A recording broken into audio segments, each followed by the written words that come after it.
15! Ай. На здравие.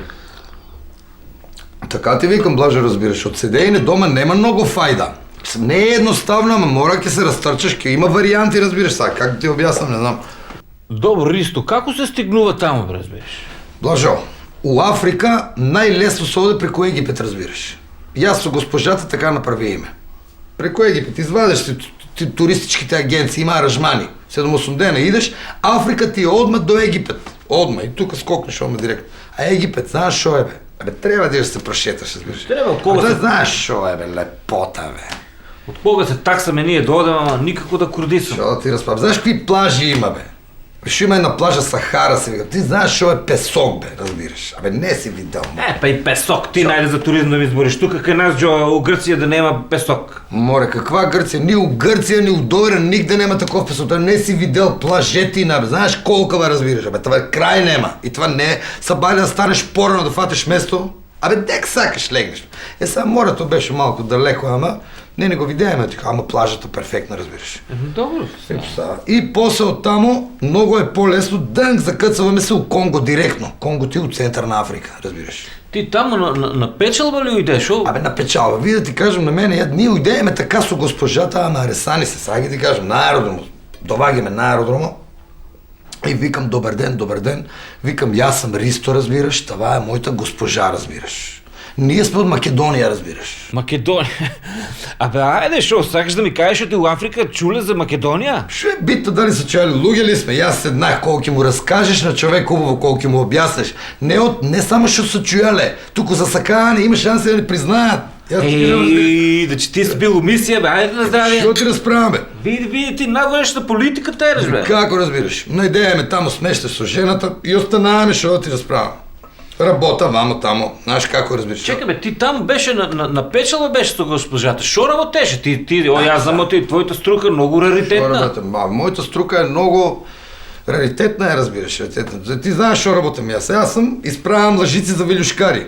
Сега немаше моментално тамо работа. Това е Африка, они са вилюшкари, слава работят и пасех крокодили. Вземам го стадото на тия по-богатите, шо има стада крокодили и 2-3 идаме и цял ден они си пасат. Ако живанци, на лов, не ли уйдеете на лов? Там му сафари има. Как уйдееме на лов? Додек пас с крокодилите, шо мислиш, шо правиме ние? На лов първо ки изпофакиш комърци. Знаеш колко и комърци, бе? Да, бе. Абе, не си видял дивота, бе. Шо ги ловете толкова, бе? Абе, шо да ти разправя? И ко завърши лова, разбираш, и отработа ко се одеме на къдо, не се верува, Блажо, разбираш. Лав тамо, лав овамо, на овай семафор лав, на онай семафор лав. Абе, не си видял чудеси, абе. Знаеш каква приказка? Лавове, лавове. Чекай, бе! Приказка на английски е стори, бе! Love story! Така не станала това love story, бе! Знаеш, ти нищо чудно разбираш. Той е чист конгошки такова. Шо да ти кажа? Блажо, разбираш, дивота не ми се довагаше, шо да ти кажа. Ако ти беше толкова бао, зошо дойде, бе, само 3-4 години посете? Зошо отна толкова бързо? 5 година веки факи, разбираш. Абе, зош, вие сега да ти кажем. Аз има некои работи, кои си со госпожа, излеват непредвидени работи. Госпожата му остана трудна, разбираш. Как да ти кажа? Живи ли, бе? Ти пък кой знаеш, шо все приказки имаш да кажуваш, бе? Остана трудна, породи се. Имам дете. Знаеш какво дете имам, бе, разбираш? Абе, шо да ти разправя? Живи ли, бе? Абе, шо да ти... Ти е здраво живо, ти. Дете имам, шо и само раме, дето подпорасна малко и са ради баби, дедовци. Да не имаш слика да го видам, бе? Как може да нямам слика от дете моя, разбираш? Да го видам на внучето, бе. Види го. Гледай, шо е.